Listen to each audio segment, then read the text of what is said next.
When I first started as a business person, I was 23 years old, and I was so insecure.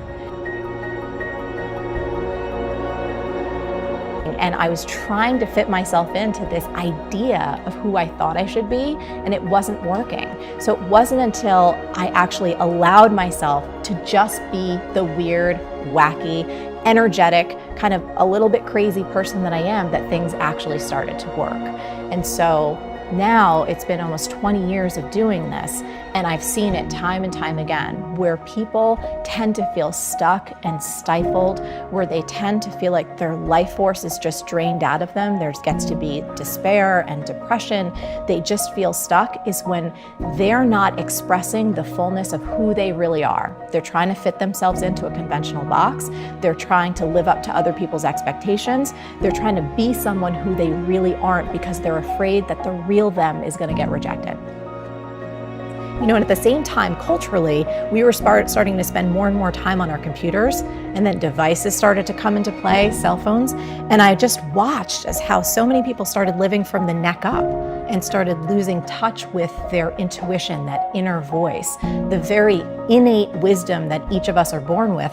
They just didn't know how to access it. So for me, in terms of tapping into your body, in terms of movement and incorporating all of these different modalities into how you figure out your life, it's become second nature to me. But I think now more than ever, it's so important that we reconnect to this thing so we can hear our truth. Walk people through how to reconnect. What does that process look like? Yeah, so first of all, it taps into slowing down. We're all moving so fast. We want the answer instantly. We're always going up here. So I think step one is to slow down and actually breathe and feel your body. You know, if you're someone who works out even, you may not be that practiced at doing this. You know, if you go to the gym and you bang out your reps, or you're doing squats, or you're hitting a class where it's just go, you may not be actually feeling the physiological signals that come through your body. So I always like to frame it like this. A lot of people ask me, what's the difference between fear and intuition? Like fear, a fear that you should actually move through. It's an opportunity for you to grow. It's something that you actually want to do, but you're just afraid of failing. Or what if it's your intuition telling you this is the wrong move? It's hard to decipher that sometimes. So what I like to do is I give people a very simple test how to decipher the difference between that fear and intuition. Here's how it works. You have to slow down, you can close your eyes if you can, and ask yourself, in terms of the opportunity you're thinking about saying yes to, when you imagine yourself saying yes or moving forward with this idea or this person, in your body, in the nanosecond you ask the question, how do I feel about this? Do you feel yourself expand or contract? This is a tiny micro movement of feeling within you. Expansion might feel like lightness, joy, excitement, fun, all of those feelings where you almost perceive your body moving forward in space ever so slightly. Contraction, think about it in terms of dread, despair. Something in you is saying no. There's a heaviness, a pit in your stomach. Even if that opportunity, even if that idea or that person that asked you something, on paper, it sounds like you should say yes, but something in you is like pulling back, that's your no. So it's a really great way to help people train themselves to tap into their inborn wisdom that's already within them, that's working to guide them on their best path. And again, it's when you have that level of faith to surrender to your body, to surrender that you have wisdom within you that you're not going to access grinding to it.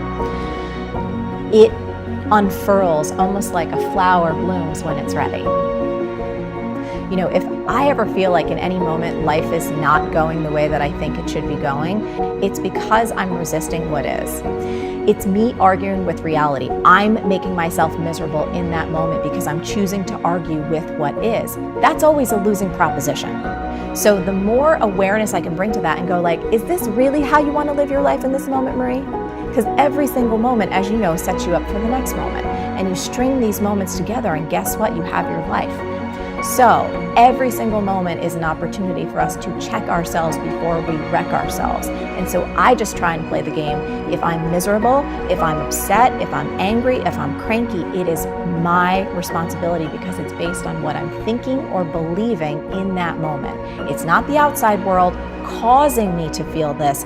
It's what I'm doing up here that's making me have that reaction. And if I'm the problem, I am also the solution. And then in the moment, again, it sounds so simple, but I think we're all searching for these really complex things and we don't need them. If you can catch yourself arguing with reality in the moment and realize that's not a wise thing to do, you can then back yourself up and go, okay, but the argument and the irritation is not necessary to get a new result. So I'm always focused on the long game. I think these days, a lot of people want Insta results. They want to be Instagram famous. They want to have like $1 billion business overnight. And I always say, I'm like, this is not a get rich quick overnight program. This is get great over time.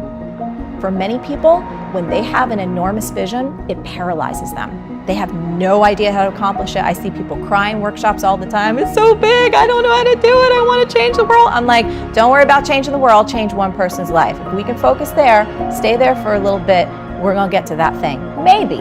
Otherwise, it's all good because you're still doing the work that you were born to do.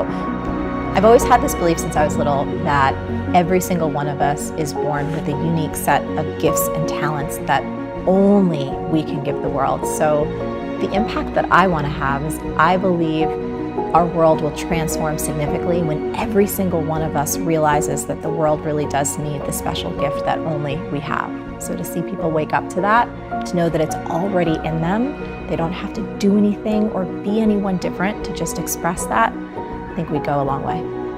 I absolutely love that.